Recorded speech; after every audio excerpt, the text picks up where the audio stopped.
you know, we're all here to celebrate the career of Mike Snow. It's been since before the Olympics. I think you've been a part of every snowmaking project since before the Olympics, right? Olympic install. Well, I started making snow in the fall of '79. So since then. But, I mean, everything since then. Pretty much, yes. Had something to do with it. Yeah. Threw in my 2 cents. So I remember being a kid and hanging out with my dad, and I'd hear on the radio, "Make snow, go ahead. Make snow, go ahead." I'd be like, "Dad, can you tell him to make snow on Upper Mackenzie?" And he goes, "I don't think I have the authority to do that." I'm like, "But I hear on the radio all the time, make snow," and they always say, "Go ahead."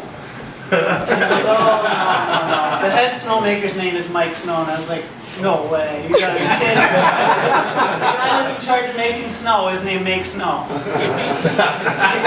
I've heard about that from everybody I've talked to since then. But I thought it was the coolest thing in the world, because I was there to ski. And I was like, that guy's so dedicated, he changed his name to But yeah, but thanks for everything, and you know, we always go to you for guidance and say, all right, we got to get parents. So no, you don't want to do that now. 2 days it's going to be warm. So year one we say, we got to do it, we got to do it. So we do it. Don't get the trail done, it rains. And then got to go back to it. And Bruce and I, or Mike and I will look at each other and say, we should have listened to Mike. But Mike has, you know, we've always trusted your guidance and everything. So I'm glad that you're retiring, but coming back, you know, part-time like everyone else. You'll be back to help guide us, and we look forward to the future with you around here, and hope you have a good time on the golf course. I will. So, thanks, Mike. Does anybody else have anything they want to say? Yeah, I will. I think it's probably took a lot longer than Aaron is saying to actually trust Mike. I was around for those years. We'd say, you know, we need to do this, and Mike would say, no, I think you need to do this. We got it, and after a while, it took me a while probably, but I figured Mike's got a pretty good system. He's got it figured out. He knows how to do it right. Of course, I always knew that about Mike. When I first started working here, I was 19. Mike was lift supervisor in the summer. 1A and 1B, and I worked with Mike pretty close in the summer. In the winter, I went to snowmaking. But I learned way back then, whatever Mike did, he did well. He did it right, and it lasted for a long time, whatever he did. And he just had such a great system of doing things, and he thinks ahead about 4 years in whatever he does. So he's really been a huge support to me over the years when I was here. And as I said, starting out right in the beginning, I was always, you know, we'd have lift issues or whatever. Mike always had the same tone of voice whenever he answered the radio, answered the phone. Didn't matter what was going on, just steady.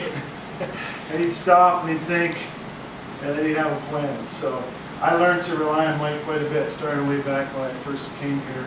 And of course, over the years, I've said this to Aaron, the smoothness of the snowmaking operation here in the last number of years, Mike quietly goes about his business and makes sure everything runs well.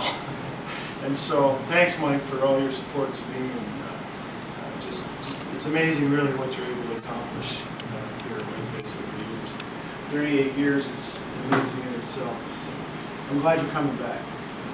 Congratulations. Yeah, Mike, you know, whenever we go to a trail, we'd be like, okay, we gotta go to Skyward. Mike would go, got this little black book, you know, you'd go find it. All right, we were there for 5 days, we ran 20 guns this day, it was 15 degrees. Morgan bounced down the trail on his head. But he always knew what it took to do something, and what you didn't really challenge that. You can't. He had all the history of what they've done, how long it took them, and it's really still holds true. You know, 20 years, about the same amount of time to make snow on Skyward as it did 20 years ago. So, you know, he kept track of that, and I think he's the only person that did. I mean, we don't have any records like that, but he had his own kind of journal that, you know, laid out everything that they did for the day, who was working. It's very valuable what he would do, and he is really the the behind-the-scenes guy for this place, the epitome of the behind-the-scenes guy. He kept things running smooth, like Bruce said. So, thank you, Mike. Thank you. But we want to present you with this. Hey, Aaron? Jay, you want to say something? Yeah, I have to. Guys, Bruce and Aaron, you guys have said it all pretty much, but I'd just like to personally thank Mike during my tenure here. Always gave me great confidence that things were going to go well in spite of some of the issues that we had, and certainly in snowmaking you face some tough ones, power losses, etc. But you know, I could never figure out who really was Dr. Slush though, Bruce or Mike. They spent an awful lot of time getting that pump house. It was Donnie. I was down there quite a bit too. It was really an interesting situation, as we all know. But two things I really recall about Mike, as has already been stated. He's exceptionally organized, and whenever we had guests or engineers up there at the pump house, Mike was always great at answering questions, knowledgeable, and going to be a tough man to replace, and I'm glad to hear you're coming back there, hopefully, Mike, for some of the time anyway. And the other thing I remember about Mike, one incident, this was at night. It all started out with a line blowing under the bear lift. I don't know if you guys remember that. It's like a geyser coming out. It scared the hell out of the people on the lift. Just, I mean, it shot up almost as high as the lift itself, all the water from the water pressure, and it was a galvanized pipe. And I think it was about 11 o'clock at night, and in the hole, welding was Mike. And I always admired your hard work and talent and dedication. Mike, thank you.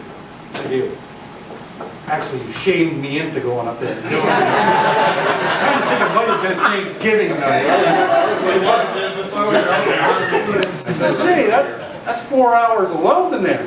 He said, boy, we're going to miss an awful good night of snowmaking. After I heard that for the third time, I said, we better go to it. Anybody else? That's good. Well, here is your picture you can hang on your wall and or hang in your basement where you don't see it. It's up to you. Whatever works best for you. But and a chair to go along with it. And you know, we want to say thank you for everything you've done. Thanks for coming back and help guide us in the future. Well, thank you all. Very nice. I guess all I've got to say is it's been fun, sometimes kind of challenging and nerve-wracking and this and that, but never met a finer bunch of people, and been a pleasure to work with you all. You don't need to lie to them. Well, thanks, Mike.